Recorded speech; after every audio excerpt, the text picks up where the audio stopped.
Maravilha. E eu queria saber como é que está indo a solução desse impasse, se o PT se mantém contra o fim dessa isenção, se está se costurando algum tipo de acordo, se está no embate com Arthur Lira sobre esse assunto. Vai ter algum tipo de acordo, líder? Tá desligado o seu som, deputado.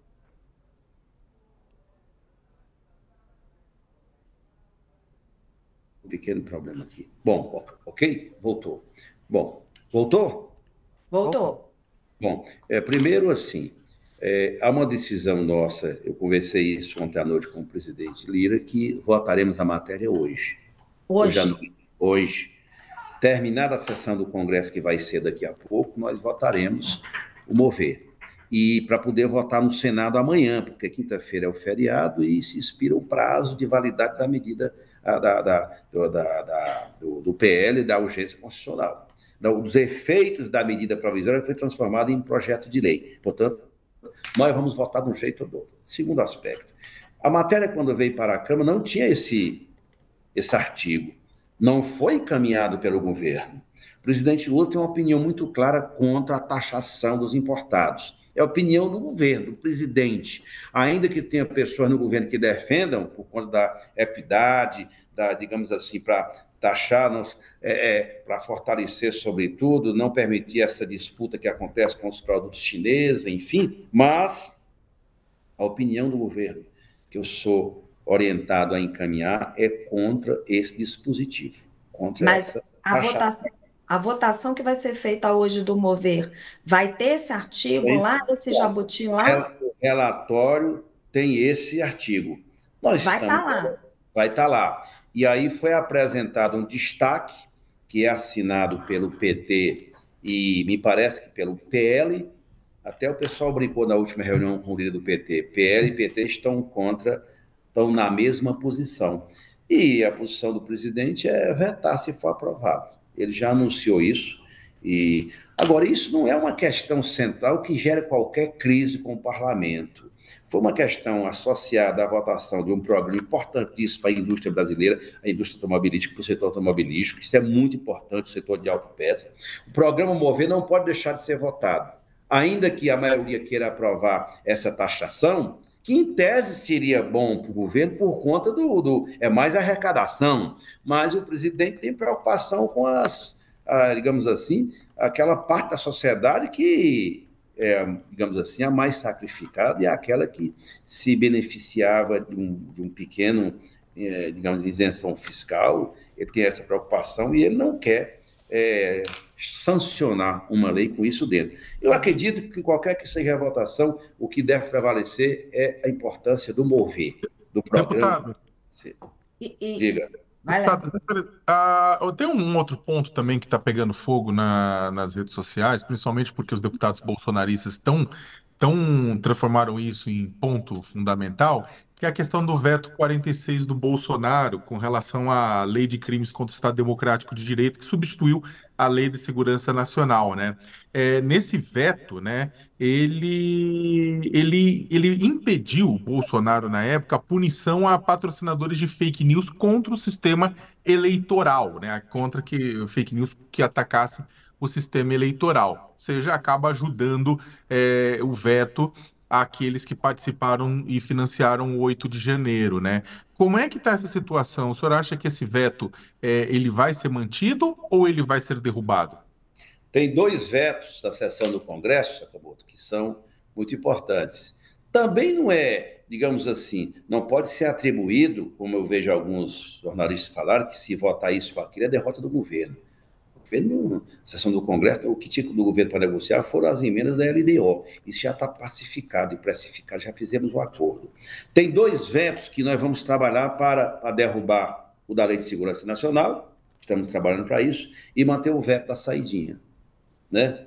E, e, conforme aquilo que o presidente fez, porque, na verdade, são vetos que extrapolam muito aquilo que é uma norma que já está previsto na nossa Constituição, né? O veto da saidinha, por exemplo, eles querem proibir o cara que está no regime semiaberto, né? No semiaberto, ele tem os direitos, o preso. Isso não tem nada a ver para fortalecer ou para proteger bandido ou criminoso. Ele tem o direito de visitar a sua família. Já tem isso, é o que está na Constituição. Aliás, isso vem lá do governo, me parece, do governo Médici ou do Figueiredo. Isso é apenas ratificar aquilo que prevaleceu lá atrás. E eles querem acabar isso. E o argumento é que o Dia das Mães, quando essa matéria foi discutida antes do Dia das Mães, era que ia ter um caos no Dia das Mães. Não aconteceu praticamente nada. O que pode acontecer é um caos no sistema penitenciário brasileiro, se esse veto for derrubado, na minha opinião. E a questão da Lei de Segurança Nacional também, Zé Camilo, nós não podemos concordar de que aqueles que cometeram, aí sim, aqueles que cometeram crime contra a democracia, contra o Estado Democrático de Direito, seja amenizada a penalidade para beneficiar. Nós não podemos aceitar isso. Sabe por quê? Todos nós vivemos sob a égide do Estado Democrático de Direito, tem uma Constituição para ser cumprida, tem leis do país.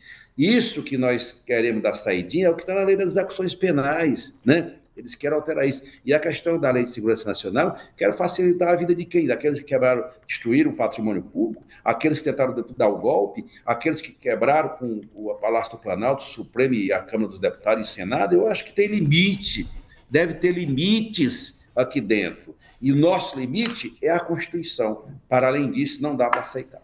Mas o Ô, governo deputado, tem... eles estão falando que a liberdade de expressão está em risco, estão num ataque ferrenho nas redes, deputado. A liberdade de expressão está em risco se derrubar esse veto? Claro que não. Como? Onde é que eles...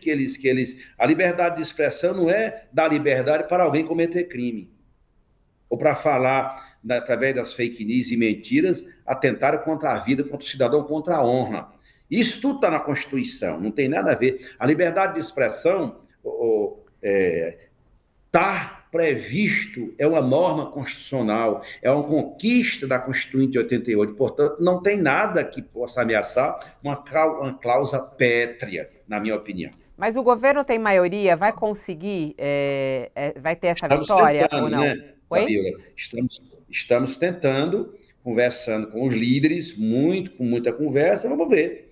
E, evidentemente, se nessas matérias que dizem respeito à democracia, ao Estado Democrático de Direito, quem presta em conta com a sociedade. O Brasil é um país democrático. Líder, o que eu ouço, que a oposição não tem voto para segurar esse veto do Bolsonaro, mas que está difícil para o governo segurar o veto do Lula das saidinhas. Qual que é a sua sensação conversando? O senhor que tem um termômetro, o melhor termômetro, né? O líder aí do PT. Do governo. O líder do Do, PT é do veto do veto das saidinhas e do veto das fake news. isso. Não, estou só falando que eu sou o líder do governo, não do Do PT. governo, perdão, erro meu. Tá bem. Bom, então, eu tenho conversado bastante, eu acho que, para vocês entenderem, o nosso ouvinte ou telespectador que está acompanhando, quem tem para derrubar o veto da saidinha, eles precisam 257 votos, certo? Certo. Acho que eles não têm. Acho que, na minha opinião, a tendência, posso até estar enganado, mas eu estou confiante que o veto do presidente Lula a esse único item da lei, o único, será mantido. E ele, como também, eles não têm os votos necessários para manter o outro lá, né? Nós temos que derrubá-lo. Então, nós estamos conversando, eu acho que podemos ter a centralidade para nós, sabe qual é? Raquel, manter o veto da saidinha, porque isso se transformou num emblema político, numa simbologia muito grande para o governo. Então, nós estamos trabalhando para manter o veto da saidinha. Tudo mais é possível negociar. Porque mesmo que se aprove que eles garantam a manutenção do tal do veto na Lei de Segurança Nacional, a Lei de Segurança Nacional não é maior do que a nossa Constituição. Os preceitos constitucionais devem reger todo o processo investigativo dos crimes cometidos, como os que foram cometidos no dia 8 de janeiro, enfim. Então, eu estou otimista.